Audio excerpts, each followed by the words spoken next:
Sa isang maliit na bayan sa Pilipinas, may isang matandang lalaki na nagngangalang Mang Juan.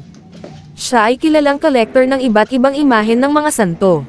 Tuwing umaga, naglalakad siya sa palengke upang humanap ng mga bagong imahen na maaari niyang idagdag sa kanyang koleksyon. Isang araw, habang si Mang Juan ay naglalakad sa palengke, nakita niya ang isang magandang imahen ng Santo Niño na kanyang lubos na hinangaan. Hindi nagdalawang isip si Mang Juan na bilhin ito at idagdag sa kanyang koleksyon. Kasunod nito, nakita niya ang isang imahen ng mahal na birhen na kanyang agad na binili at dinala sa kanyang tahanan.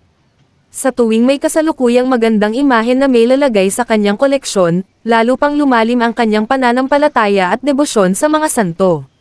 Sa bawat imahen na kanyang pinipili at inilalagay sa kanyang altar, nararamdaman niya ang presensya at gabay ng mga santo sa kanyang buhay. Sa pagtatagumpay ni Mang Juan sa pagkolekta ng iba't ibang imahen ng mga santo, unti-unti rin niyang natagpuan ang kanyang sarili at natigil sa paghahanap ng karagdagang imahen.